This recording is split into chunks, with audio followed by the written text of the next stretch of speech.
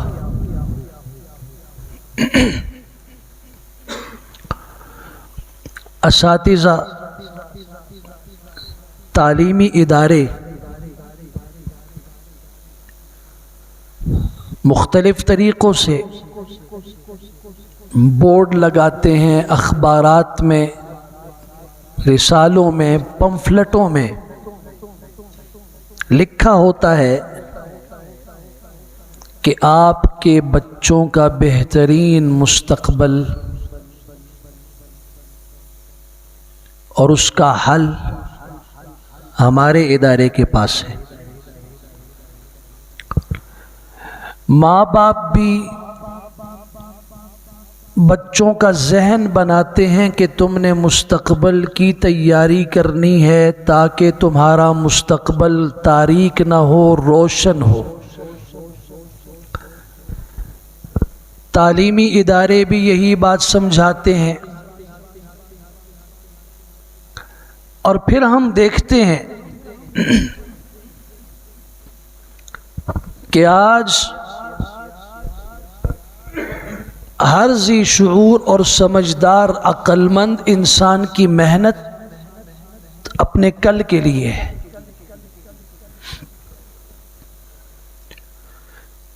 تعلیم تاکہ کل مستقبل روشن ہو۔ ہنر سیکھ لو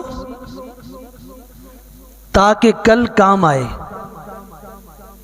بینک بیلنس اکٹھا کیا جا رہا ہے، کیوں؟ تاکہ کل ہمارا اچھا گزرے۔ اولاد کی دعائیں کی جاتی ہیں تاکہ کل جب ہم ضعیف، کمزور، بوڑھے، لاچار ہو جائیں، اولاد ہمارا سہارا بنے۔ اپنے علاقے کو، گھر کو، رشتہ داروں کو، گھر والوں کو چھوڑ کے پردیس کی مسافری کی زندگی یہ انسان کیوں گزارتا ہے؟ تاکہ کل کو کچھ بنا سکوں۔ اپنے مستقبل کی تیاری ہے۔ جائیے اپنے اطراف میں غور سے دیکھیے، باغبانی کرنے والا باغ لگا رہا ہے، کیوں؟ تاکہ اس کی محنت کا پھل کل اسے ملے۔ کھیتیاں کرنے والے آج کھیتیاں کر رہے ہیں، اس مزارع اور کھیتی کرنے والے کسان اور زمیندار سے پوچھئے کیوں اپنے آپ کو تھکا رہے ہو؟ کہتا جی تاکہ کل مجھے اس کا بہترین صلہ اور پھل ملے، مجھے اس سے رزق حاصل ہوگا۔ تاجر کی تجارت کے پیچھے بھی آپ کو یہی فکر اور سوچ نظر آئے گی کہ مستقبل اچھا ہو، اپنے بچوں کا مستقبل اچھا ہو۔ کائنات کا کوئی بھی انسان آج اپنی زندگی کے لمحات محنت کر کے گزار رہا ہے تاکہ کل کا مستقبل روشن ہو، مستقبل بہترین ہو۔ یہی بات ہمیں 28ویں پارے سورہ حشر کی آیت 18 میں سمجھائی گئی۔ یا ایھا الذین آمنوا اتقوا اللہ، ایمان والو اللہ سے ڈرتے رہو۔ یہاں ایک لفظ سمجھا دوں، جہاں پہ بھی قرآن میں یا ایھا الذین آمنوا کہا جائے، اے ایمان والو، تو مسلمان اور مومن کا دل اشتیاق سے، شوق، فرط محبت سے متوجہ ہونا چاہیے، اس لیے کہ اسے اس کا رب کہہ رہا ہے اے ایمان والو. یہ محبت کا جملہ ہے، اے ایمان والو اتقوا اللہ، اللہ سے ڈرتے رہو. یہ جو ہماری اردو ہے یا کوئی بھی زبان ہے، عربی اور قرآن کی زبان کے الفاظ کا مقابلہ نہیں کر سکتی. لفظ تقوی کا جو مفہوم ہے وہ عام طور پہ کہا جاتا ہے ڈرو اللہ سے. ڈر کے لیے خوف کا لفظ استعمال ہوتا ہے. یہ جو تقوی کا ڈر ہے یہ خوف والا نہیں ہے. ہم سانپ سے بھی ڈرتے ہیں، بچھو سے بھی ڈرتے ہیں، دشمن سے بھی ڈرتے ہیں، اسلحے اور گولی سے بھی ڈرتے ہیں، خون خوار درندے اور جانور سے بھی ڈرتے ہیں. ڈر تو ان چیزوں کا بھی ہے، مگر ان کا ڈر اور ان کا خوف مضرت، نقصان اور اذیت والا ہے کہ اگر ہم ان کے پاس گئے تو ہمیں نقصان ہو جائے گا. اللہ کا جو ڈر ہے تقوی والا، اس میں یہ تصور نہیں ہونا چاہیے کہ اللہ ہمیں نقصان پہنچائے گا، اللہ ہمیں ضرر دے گا. یہ محبت کا خوف ہے، تعظیم کا خوف ہے. بیٹا باپ سے ڈرتا ہے، شاگرد استاد سے ڈرتا ہے، مرید اپنے پیر سے ڈرتا ہے. ان سب کا خوف اس وجہ سے نہیں ہے کہ باپ مجھے کچا چبا جائے گا، مجھے نقصان دے گا، استاد مجھے نقصان دے گا. نہیں، عظمت کا خوف ہے، ان کے جلال کا خوف ہے. اتقوا اللہ، اللہ سے ڈرو. کیسے ڈریں؟ اس کی رضا کی تلاش کر کے، اس کی ناراضگی سے بچ کے. جس چیز سے میرا رب خوش ہوتا ہے میں اسے اختیار کروں گا، اور جس چیز سے میرا رب ناراض ہوتا ہے اس سے بچوں گا. اسے تقوی کہا جاتا ہے. وَلْتَنظُرْ نَفْسٌ مَّا قَدَّمَتْ لِغَدٍ. وَلْتَنظُرْ نَفْسٌ، چاہیے کہ ہر انسان، ہر نفس دیکھے ما قدمت لغد، اس نے کل کے لیے کیا آگے بھیجا ہے، اپنے مستقبل کی کیا فکر کی ہے. اب غور کیجئے، ہر انسان کل کی فکر کرتا ہے، مگر ایک کل وہ ہے جو میرے اور آپ کے دل و دماغ میں ہے اور ہمارے بچوں کے دل و دماغ میں ہے، اور ایک کل وہ ہے جو قرآن جسے کل کہہ رہا ہے. اس کا فرق سمجھیے. میں محنت کر رہا ہوں، چند مہینوں کے بعد نتیجے پہ نظر رکھے. کسان آج گندم بیج رہا ہے، اس کے دماغ میں کل کا جو تصور ہے کہ کل میں کھیتی کاٹوں گا، مجھے غلہ ملے گا، اسے بیچوں گا، ضروریات پوری ہوں گی، اس کا کل 4 5 6 مہینے تک ہے.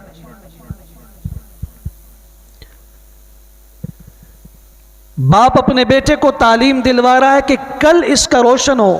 یہ کل 10 12 14 16 17 18 سال تک.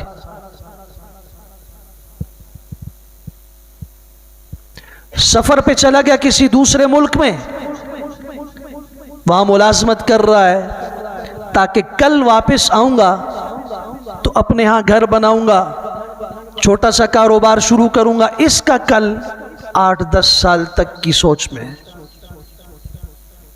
ایک کل وہ ہے جسے قرآن کہتا ہے کل کی تیاری کرو. وَلْتَنظُرْ نَفْسٌ مَّا قَدَّمَتْ لِغَدٍ عَلِمَتْ نَفْسٌ مَّا قَدَّمَتْ وَأَخَّرَتْ. جو کر رہے ہو کل سامنے آ جائے گا. ہر نفس جان لے گا اس نے آگے کیا بھیجا اور پیچھے کیا چھوڑا. عَلِمَتْ نَفْسٌ مَّا أَحْضَرَتْ. ہر نفس جان لے گا جو اس نے آج اپنے لیے جمع کیا، موجود کیا. وَوَجَدُوا مَا عَمِلُوا حَاضِرًا. سب انسان اپنے اعمال کو سامنے پائیں گے. یوم تجد کل نفس ما عملت محضرا. ہر نفس جو کر رہا ہے آج اور جو بیج اپنے عمل کا بیج رہا ہے، کاشت کر رہا ہے، کل اس کے سامنے آ جائے گا، وہ جان لے گا. کل انسان الزمناہ طائرہ فی عنقہ. اور اس کی محنت کا صلہ اس کے ہاتھ میں، یا دائیں یا بائیں، اور گردن کے اندر. کل انسان، جو بھی انسان ہے، مسلمان ہے، کافر ہے، اچھا ہے، برا ہے، الزمناہ طائرہ فی عنقہ. ہم نے اس کا اعمال نامہ اس کی گردن میں لٹکایا. قریب سے اسے دیکھ کے پڑھ لے گا. کسی اور کو بلانے کی ضرورت نہیں ہوگی، مجھے آ کے سمجھاؤ کیا لکھا ہوا ہے. اقرأ کتابک، خود پڑھو. کفا بنفسک اليوم علیک حسیبا. خود آج تمہارا نفس تمہارے حساب کے لیے کافی ہے.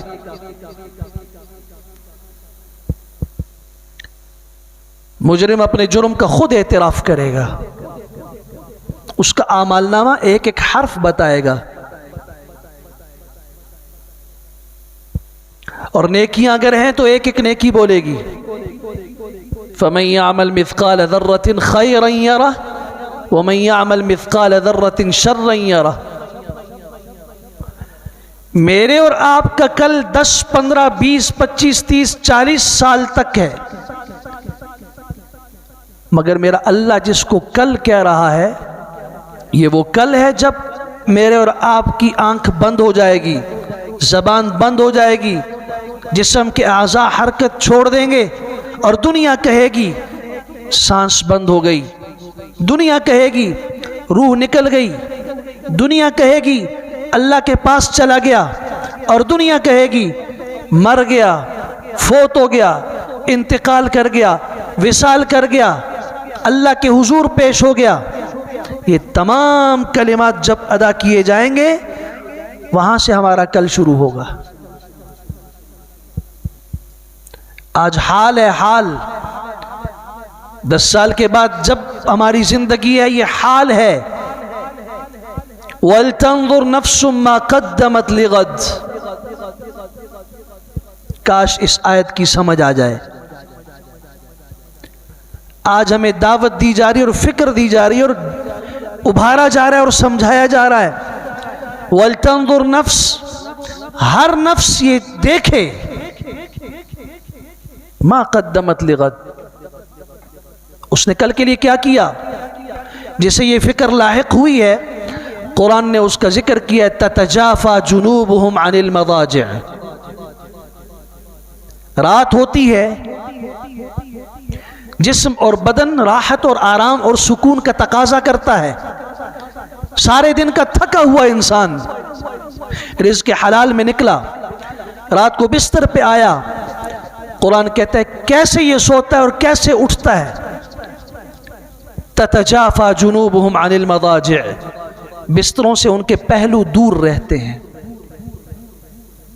یدعون ربہم خوفا وطمعا، ان کی راتیں اللہ کے حضور رو کے اللہ کے خوف اور اس کی مغفرت اور رحمت کی امید سے گزرتی ہیں. کانوا قلیلا من اللیل ما یہجعون، جسے اپنے کل کی فکر سمجھ میں آ گئی اور کل کا دن سمجھ میں آ گیا. سورہ زاریات اس کا تعارف کروا رہی ہے. کانوا قلیلا من اللیل ما یہجعون، یہ رات کو بہت کم سوتے ہیں، بہت کم سوتے ہیں یہ. یا اللہ، جب یہ رات کو کم سوتے ہیں، زیادہ جاگ کے کرتے کیا ہیں؟ بازاروں میں گھومتے ہیں، آوارہ مجلسوں میں بیٹھتے ہیں، دوستوں کی گپ شپ میں ان کی راتیں گزرتی ہیں، موبائل فون پہ رات گزرتی ہے، ٹی وی کے سامنے گزرتی ہے، شراب و کباب میں گزرتی ہے، موسیقی میں گزرتی ہے۔ قم اللیل الا قلیلا نصفہ او انقص منہ قلیلا او زد علیہ ورتل القرآن ترتیلا۔ رات مصلی پہ گزرتی ہے، قرآن کی تلاوت میں گزرتی ہے، اللہ سے اپنے گناہوں پہ احساس ندامت کے ساتھ معافی کی دعاؤں، التجاؤں، گزارشات میں گزرتی ہے۔ رات کو بہت کم سوئے، تہجد کے وقت اٹھ گئے، اور وَبِالْأَسْحَارِ هُمْ يَسْتَغْفِرُونَ، سحر کے وقت استغفار کرتے ہیں۔ پوچھا گیا یا رسول اللہ صلی اللہ علیہ وسلم، کیا یہ وہ لوگ ہیں جن کی راتیں اللہ کی بغاوت اور نافرمانی میں گزرتی ہیں؟ رات کو چوری میں گزرتی ہیں ان کی راتیں، زنا میں گزرتی ہیں، شرابوں میں گزرتی ہیں، تو صبح اٹھ کے اللہ سے استغفار کرتے ہیں؟ فرمایا نہیں، رات کو عبادت، اللہ کے حضور رونا، قرآن کی تلاوت، ان کی رات اللہ کی محبت، اللہ کی عبادت میں گزرتی ہے۔ وَبِالْأَسْحَارِ هُمْ يَسْتَغْفِرُونَ، صبح اٹھ کے پھر بھی استغفار کرتے ہیں، اللہ جیسے آپ کی عبادت کا حق تھا نہیں ادا ہو سکا، اللہ معاف کر دینا۔ اس کا کیا حال ہوگا جس کی رات اللہ کی نافرمانی میں گزر رہی ہو؟ ساری رات اس مجلس میں بیٹھے، اس مجلس کو سنیں جہاں اللہ کی لعنت برس رہی ہو۔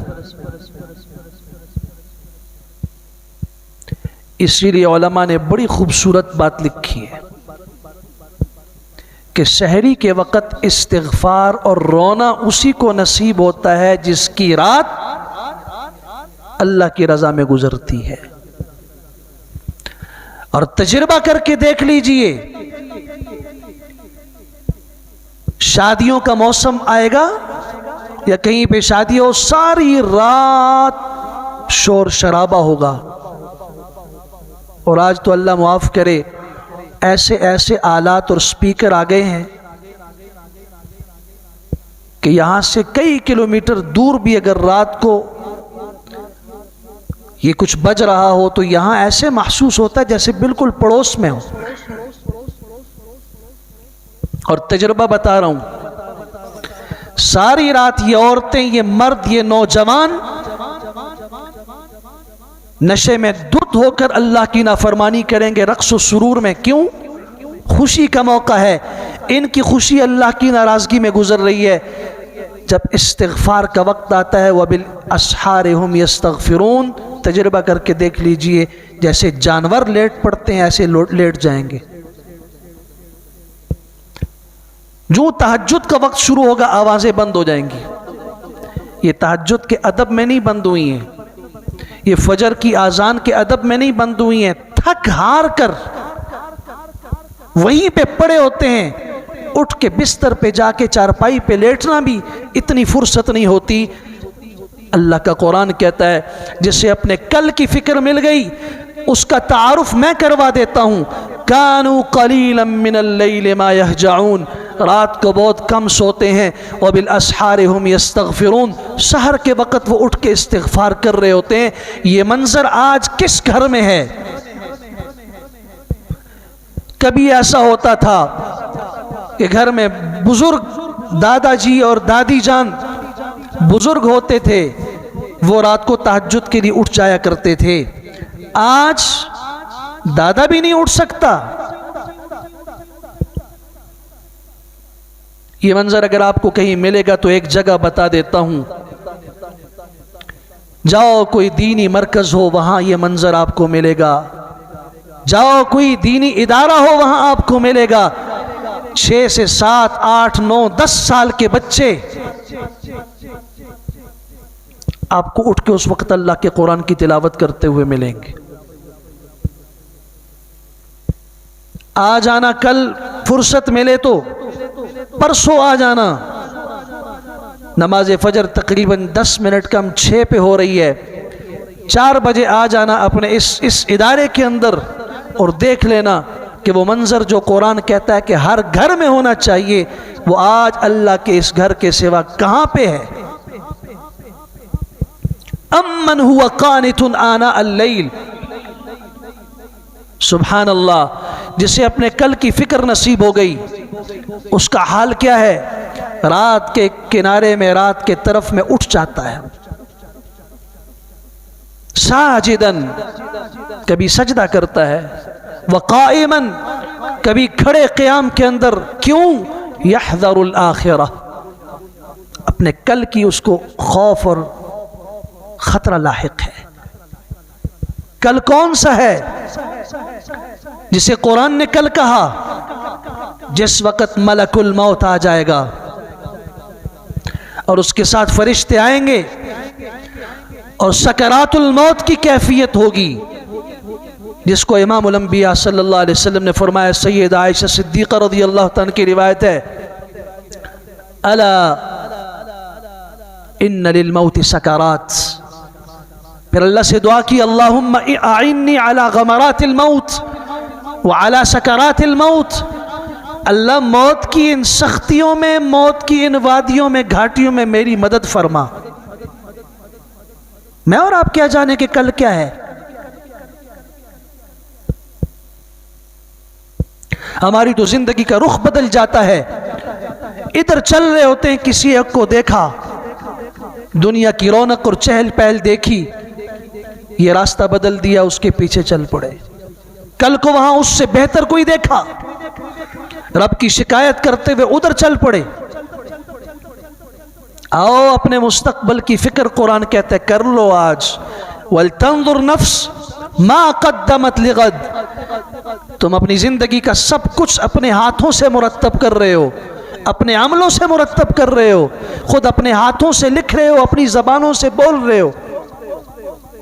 تھکے ہارے ہوئے جب اللہ کے سامنے پیش ہوگے وہاں تمہیں کل کی سمجھ آئے گی. کل کیا ہے؟ جب سکرات الموت، یہ کل شروع ہوگا. کل کیا ہے؟ جب روح نکل جائے گی. کل کیا ہے؟ جب مجھے اٹھانے والے اٹھا کے غسل دے کے کفن پہنا کے جنازے کا اعلان کر کے مجھے قبر کی اندھیری کوٹھڑی میں چھوڑ کے واپس آ جائیں گے. وہاں سے میرا کل شروع ہوگا. کل کیا ہے؟ جہاں منکر نکیر آ کے مجھ سے پوچھیں گے تیرا رب کون تھا، تیرا پیغمبر اور نبی کون ہے، تیرا دین کون سا تھا. اس وقت مجھے پتا چلے گا میرا کل کیا ہے. میرے کل کا تعارف پوچھنا ہو، قرآن کہتا ہے میدان حشر کو اپنے سامنے رکھو. جب قبروں سے نکلو گے مٹی جھاڑتے ہوئے، خوف کا عالم ہوگا، ایک آواز ہوگی، اس آواز کی طرف ساری انسانیت جمع ہو جائے گی.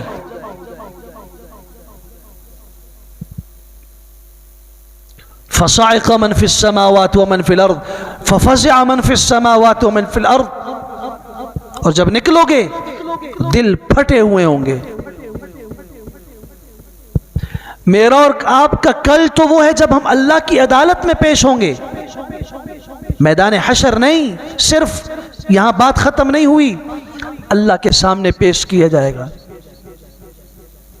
وَعُرِضُوا عَلَىٰ رَبِّكَ صَفًّا لَقَدْ جِئْتُمُونَا فُرَادًا كَمَا خَلَقْنَاكُمْ أَوَّلَ مَرَّةٍ. ایک ایک کر کے حساب کے لیے میرے سامنے پیش ہو گئے. جیسے ماں کے پیٹ سے دنیا میں اکیلے آئے تھے، کوئی لشکر نہیں تھا، کوئی عزیز و اقارب کی فوج نہیں تھی، تنہا دنیا میں آئے تھے. میرے سامنے جب آؤ گے جئتمونا فرادا. یہ میرے اور آپ کا کل ہے جب مجھے اور آپ کو اعمال نامہ دیا جائے گا یا تو دائیں ہاتھ میں یا بائیں ہاتھ میں، اور پھر اعمال نامہ لے کر پل صراط سے جب ہم گزریں گے. یہ میرا کل ہے، یہ میرا مستقبل ہے. اپنے سکرات الموت سے لے کے اپنے سفر کی انتہا جنت یا جہنم، یہ ساری گھاٹیاں، یہ سارے مناظر، یہ سارے مقامات اپنی نگاہوں کے سامنے رکھیے، تب سمجھ آئے گا وَلْتَنظُرْ نَفْسٌ مَّا قَدَّمَتْ لِغَدٍ کسے کہتے ہیں۔ اللہ اکبر۔ ساری زندگی محنت کی اس جسم کے لیے، اسے بنایا، اچھا کھاؤ، اچھا پہنو، بیوی بچوں پہ اچھا لگاؤ، ساری محنت اس پہ ہوئی، لیکن ایک آدمی مجھے ان میں سے بتا دے کہ میں غلط کہہ رہا ہوں۔ جب میرا سفر شروع ہوگا آخرت کا تو وہ روح میری ملک الموت آ کے لے جائے گا، روح وہ لے گیا۔ جسم کو عزیز و اقارب اور دوست و احباب نے اٹھا کے قبر میں ڈال دیا، چند دن کے بعد کیڑے مسلط ہوئے، اسے مٹی میں ملا دیا۔ منہا خلقناکم وفیہا نعیدکم ومنہا نخرجکم تارۃ اخری، اسی مٹی سے ہم نے تمہیں بنایا، اسی مٹی میں ملائیں گے، اسی مٹی سے پھر قیامت کے دن نکالیں گے۔ پیچھے کچھ مال چھوڑ دیا تھا، مال کا کیا بنا؟ آپ کے ساتھ گیا؟ نہیں، وہ رسا جھپٹ پڑے۔ فلاں چیز کا بھی حساب لگاؤ، نہیں فلاں مجھے میرے باپ نے دی تھی، نہیں باپ نے نہیں دی، کوئی اسٹامپ دکھاؤ، کوئی گواہ پیش کرو۔ کتنا بے بس ہے وہ بوڑھا انسان، کتنا بے بس ہے وہ بزرگ آدمی، ساری زندگی سفر کر کے، تھک ہار کر کے، دن رات ایک کر کے مشقتوں سے مال جمع کیا، جائیدادیں خریدی، مکانات بنائے، کاروبار بنائے، آج بوڑھا ہو گیا، 80-82 سال کی عمر ہو گئی، اور اللہ کا خوف ہے۔ میں اس کی بات بھی نہیں کر رہا جسے اللہ یاد نہیں ہے، میں اس آدمی کی جو کچھ نہ کچھ دین کی سمجھ رکھتا ہے۔ بیٹیاں ہیں، بیٹے ہیں، استاد جی مولوی صاحب ایک مسئلہ ہے، 20 مسائل ہمارے سامنے پیش آتے ہیں۔ میں ایک منظر ذکر کر رہا ہوں کہ کس چیز کو ہم نے اپنا کل سمجھا، اس کل نے ہمیں کیا دیا۔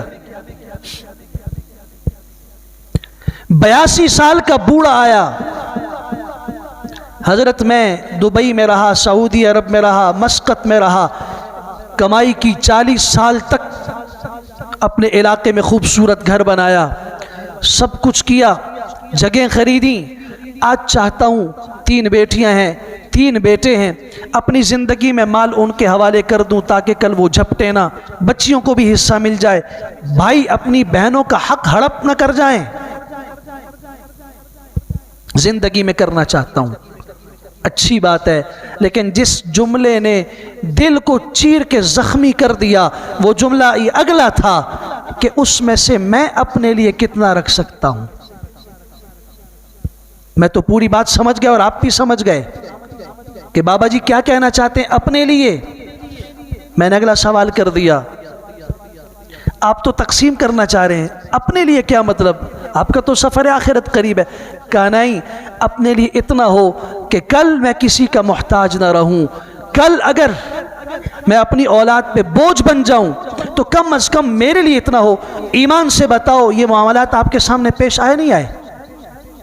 اللہ، جس اولاد کے لیے تعلیم، اولاد کے لیے اتنا کچھ کھپایا اور سب کچھ لگایا کہ یہ کل کو میرا بڑھاپے میں سہارا بنے گی، ایک باپ مجھے دنیا میں دکھا دو، ایک باپ بوڑھا جو اس بات سے مطمئن ہو کہ مجھے میرے بیٹے سنبھال لیں گے، اپنے لیے وہ کچھ الگ نہ رکھتا ہو، سب تقسیم کر دے زندگی میں کہ مجھے ضرورت نہیں، مجھے میرے بیٹے ہیں، ایک باپ مجھے دکھا دو ایسا۔ کیوں اسے ڈر لگا ہوا ہے؟ ساری زندگی انہیں سنبھالا، انہیں کھلایا، اور آج 10 بیٹے، 6 بیٹے، 4 بیٹے اور ان کی اولادیں سب کام پہ ہیں، لیکن اس بوڑھے کو آج اطمینان نہیں ہے، اتنا یقین نہیں ہے کہ ان میں سے کوئی ایک مجھے سنبھال لے گا۔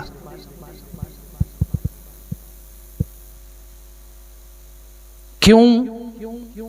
جس کل کو ہم نے کل سمجھا تھا وہ ہمارا کل نہیں تھا، اور جس کل کو ہم بھول گئے تھے حقیقت میں کل وہ ہمارا تھا۔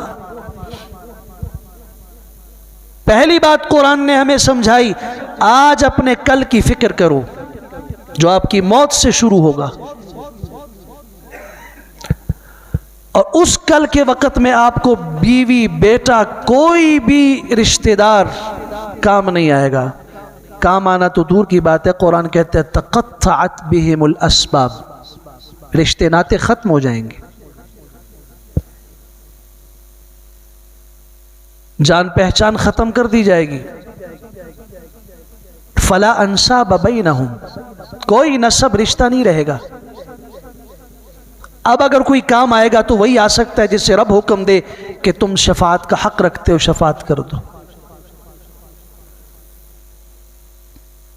پہلا حکم وَلْتَنظُرْ نَفْسٌ مَا قَدَّمَتْ لِغَدٍ، دوسرا حکم وَلَا تَكُونُوا كَالَّذِينَ نَسُوا اللَّهَ فَأَنْسَاهُمْ أَنفُسَهُمْ، ان لوگوں کی طرح نہ ہونا جنہوں نے اللہ کو بلا دیا، حقیقت میں وہ اپنے آپ کو بلا بیٹھے ہیں۔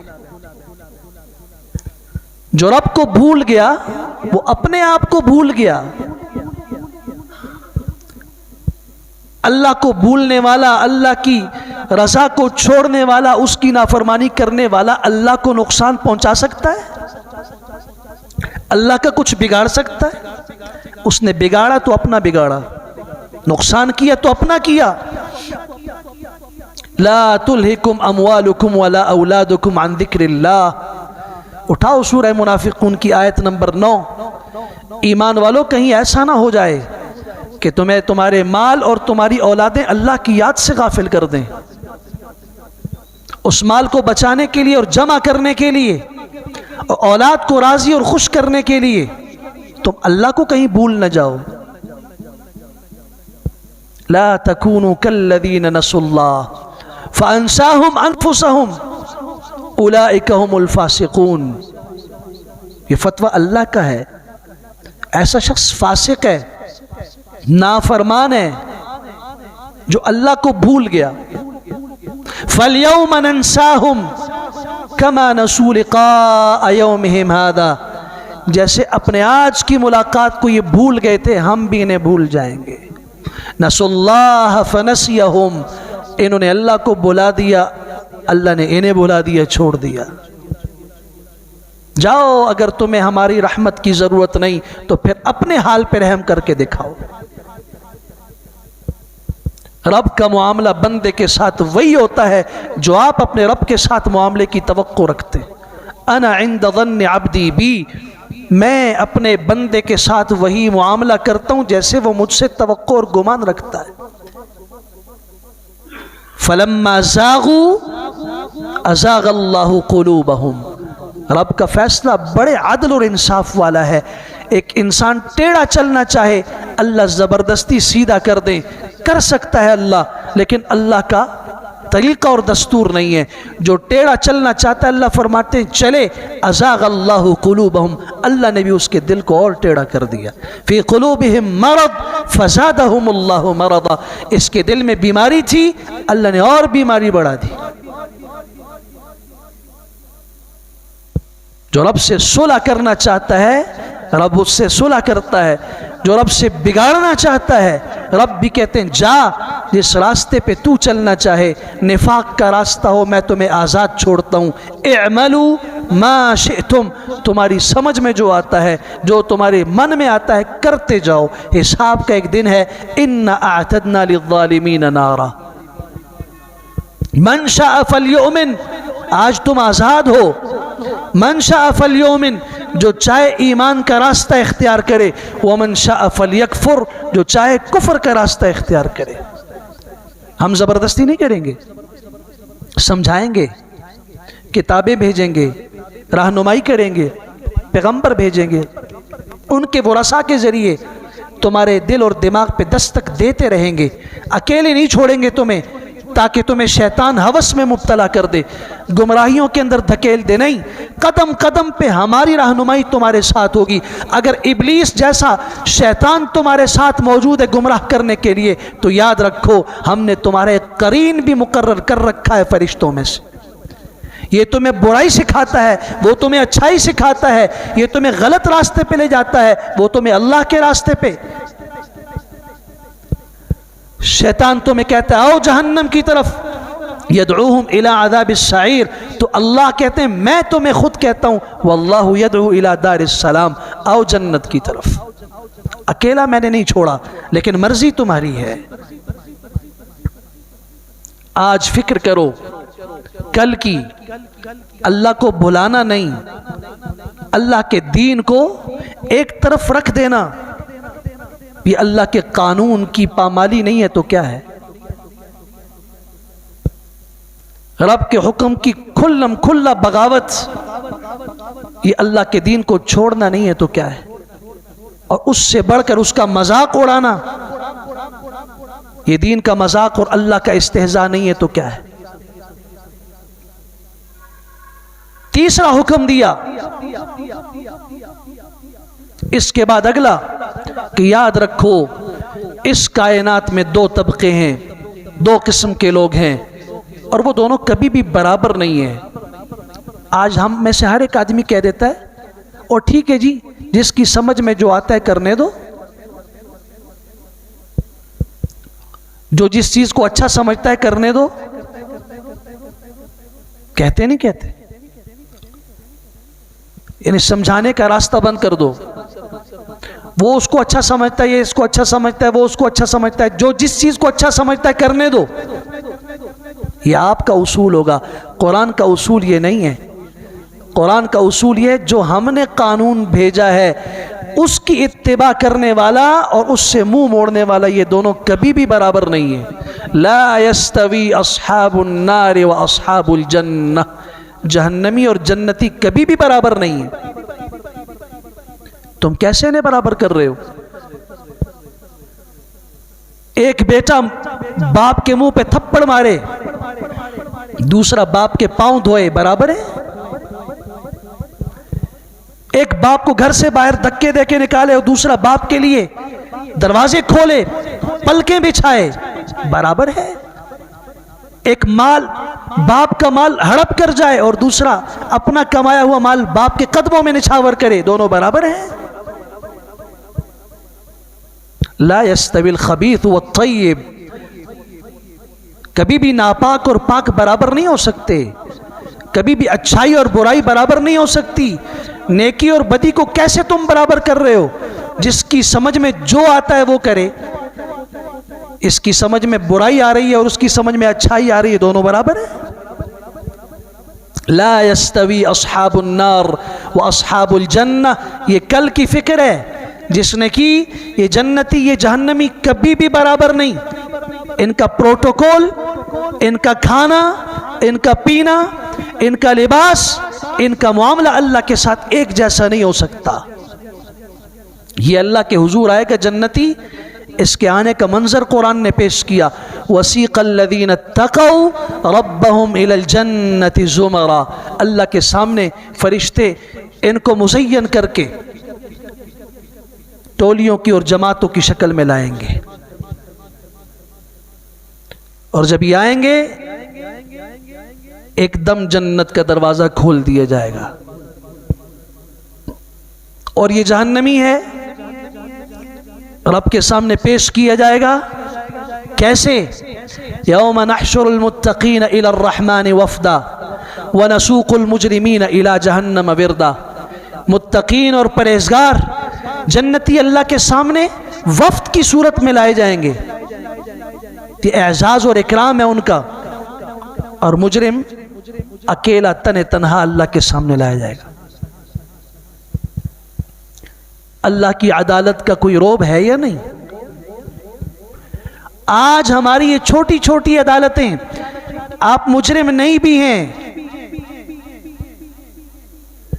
آپ نے کوئی جرم نہیں کیا، آپ اپنے کسی کام کی خاطر وہاں جاتے ہیں، دل دھڑک رہا ہوتا ہے کس جگہ پہ آ گیا ہوں، رب کی عدالت.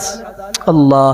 ابن قیم رحمۃ اللہ تعالی نے ایک حدیث لکھی کہ اللہ تعالیٰ بندے کی شکایت فرماتے ہیں کہ میرے بندے، تمہارے سامنے تمہاری ماں تھی، تم نے دائیں دیکھا، بائیں دیکھا، سامنے دیکھا، ہر طرف دیکھا، ماں نظر آئی تو تم برائی کرتے ہوئے رک گئے کہ ماں ہے، اس کے سامنے میں ایسا نہیں کر سکتا.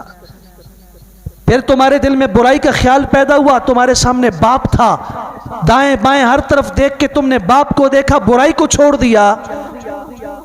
کیا میں مخلوق میں تمہارے نزدیک سب سے کمزور تھا؟ یہ اللہ فرمائیں گے کہ تم نے جو سلوک ماں کے ساتھ کیا اس کے سامنے برائی نہیں کی، باپ کے سامنے نہیں کی، بڑے کے سامنے نہیں کی، استاد کے سامنے نہیں کی. میں اتنا کمزور تمہیں نظر آیا؟ اتنی جرت کہ تم نے کھلے کیا اور کہا کہ کون ہے؟ پھر دونوں کے معاملات برابر نہیں. اصحاب الجنت یومئذ خیر مستقرا واحسن مقیلا، ان کی عارضی جگہ بھی، ان کی مستقل جگہ بھی بہترین جگہ ہوگی. فی جنات النعیم علی سرر متقابلین. کبھی قرآن کو اٹھا کے پڑھو. علی سرر موضونہ متکئین علیہا متقابلین، تختوں پر آمنے سامنے، خوش. نزعنا ما فی صدورہم من غل، ان کے سینے میں جو کینہ تھا آج تک وہ نکال دیا. دل بالکل صاف ستھرے ہو گئے، اخلاق بالکل صاف ستھرے ہو گئے. فَأَمَّا إِن كَانَ مِنَ الْمُقَرَّبِينَ فَرَوْحٌ وَرَيْحَانٌ وَجَنَّةُ نَعِيمٍ. اما ان کان من اصحاب الیمین فسلام لک من اصحاب الیمین. دونوں برابر ہیں. یہ جنت میں داخل ہو رہا ہے، داخل ہوتے وقت اس کو فرشتے کہہ رہے ہیں سلام علیکم بما صبرتم فنعم عقبى الدار. تمہارے صبر کی وجہ سے تمہارے اوپر سلامتی ہو، تم نے گناہوں سے صبر کیا، اللہ کی نافرمانی بغاوت سے صبر کیا، آج سلامتی ہو تمہارے اوپر. پھر صرف فرشتوں کا نہیں، سلام قولا من رب الرحیم، اللہ بھی فرمائیں گے میری طرف سے بھی سلام ہو. اور دوسری طرف لہم اللعنہ ولہم سوء الدار، لعنت اور پھٹکار کے مستحق ہو تم، تمہارے لیے بہت برا ٹھکانہ ہے آگے. انہیں فنعم عقبى الدار، بہترین ٹھکانہ، انہیں بہت برا ٹھکانہ. حسنت مستقرہ، بہترین جگہ. ساعت مستقرہ، بہت بری جگہ. کیسے برابر ہو سکتے ہیں یہ رب کے حضور لائے جا رہے ہیں اور فیصلہ ہو رہا ہے اما الذین ابیضت وجوہہم ففی رحمت اللہ. یہ میدان حشر کا معاملہ ہے. اس طبقے کے چہرے 14ویں کے چاند سے زیادہ چمک رہے ہیں. اما الذین اسودت وجوہہم، ادھر چہرے بالکل سیاہ ہیں، ایک چمک رہا ہے. وجوہ یومئذ مسفرہ ضاحکہ مستبشرہ، خوش، ہنستے ہوئے، کھلکھلاتے ہوئے. اور ادھر ترہقہم ذلہ ترہقہا قطرہ، ذلت چھائی ہوئی. خاشعۃ ابصارہم، نظریں کھلی جھکی ہوئی. خشعت الاصوات، آوازیں پست، بولنے کی اجازت نہیں. اور جب داخل کر دیے گئے ہزاروں لاکھوں سال گزرنے کے بعد فرشتے سے کہتے ہیں اپنے اللہ سے کہو ہماری بات تو سن لے، ایک دفعہ ہماری بات تو سن لے. اللہ فرمائیں گے ہاں. کیا کہتے ہیں جب یہ بولیں گے؟ اللہ فرمائیں گے اخسئوا فیہا ولا تکلمون، دفع ہو جاؤ جہنم کے اندر، بولنے کی تمہیں اجازت نہیں. لا ينظر الیہم یوم القیامہ، اس کی طرف اللہ نظر رحمت نہیں فرمائیں گے. اور ادھر سبحان اللہ، میرے جنتی بندوں کسی نعمت کی کمی ہے؟ یا رب سب کچھ ہے. وہ کچھ ملا جو آنکھوں نے دیکھا نہیں تھا، کانوں نے سنا نہیں تھا، کبھی ہمارے دل میں کھٹکا نہیں تھا، سب کچھ ملا، کوئی کمی نہیں.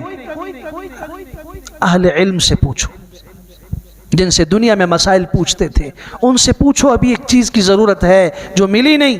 یہ علماء کہیں گے تم کھانے پینے کی فکر میں پڑ گئے، تم نے کہا بس اچھا لباس مل گیا، حور و غلمان مل گئے، کھانا پینا صحیح ہو گیا، سب کچھ مل گیا، نہیں۔ اللہ کے بندو، جنت کی سب سے بڑی نعمت اللہ کا دیدار ہے، وہ کب ہوا ہے؟ یہ پھر کہیں گے اللہ آپ کا دیدار نہیں ہوا، تو وجوہ یومئذ ناظرہ الی ربہا ناظرہ، تر و تازہ چہرے اپنے رب کو دیکھ رہے ہوں گے۔ انکم سترون ربکم کما ترون القمر لیلۃ البدر، جیسے 14ویں کی رات کو تم آسمان کے افق پر چاند کو دیکھتے ہو، ایسے ہی اپنے رب کو دیکھو گے۔ وہاں بات نہیں، یہاں اپنا دیدار کروایا جا رہا ہے۔ سب سے بڑھ کر جنت کی طلب اس لیے رکھو کہ وہاں پہ ہمیں رب کا دیدار ہوگا، وہاں ہم امام الانبیاء صلی اللہ علیہ وسلم کو دیکھیں گے، وہاں آدم علیہ السلام سے لے کے ہم ہر پیغمبر، صدیق، شہید، صالح کے پاس بیٹھیں گے جب چاہیں گے۔ وَلَكُمْ فِيهَا مَا تَشْتَهِي أَنفُسُكُمْ وَلَكُمْ فِيهَا مَا تَدَّعُونَ۔ کس نے آپ کو یہ جملہ سکھا دیا کہ میں شوق جنت میں عبادت نہیں کرتا، میں سودا نہیں کرتا؟ عجیب و غریب یہ اشعار کہنے والے شعراء کہتے ہیں یہ سودا ہے، سودے بازی ہے۔ مجھے اللہ کہتا ہے سابقوا الی مغفرۃ من ربکم وجنہ، مجھے اللہ کہتا ہے ایسا کرو تو میں تمہیں جنت دوں گا۔ مثل الجنہ التی وعد المتقون فيها انہار من ماء غیر آسن وانہار من لبن لم يتغیر طعمه وانہار من عسل مصفى وانہار من خمر لذۃ للشاربین۔ مجھے اللہ کہہ رہا ہے اس جنت کا میں تم سے وعدہ کرتا ہوں، اور یہاں کہنے والے نے کہہ دیا کہ ہم شوق عبادت سے، ہم شوق جنت سے عبادت نہیں کرتے۔ نہیں، جنت اللہ کی رضا کی جگہ ہے، تو اللہ کی رضا کی طلب ہونی چاہیے نہیں ہونی چاہیے؟ یہ میری عبادت کا صلہ نہیں ہے، میں کیا ہوں، میری بندگی کیا ہے، جس کو امام الانبیاء صلی اللہ علیہ وسلم فرما رہے ہوں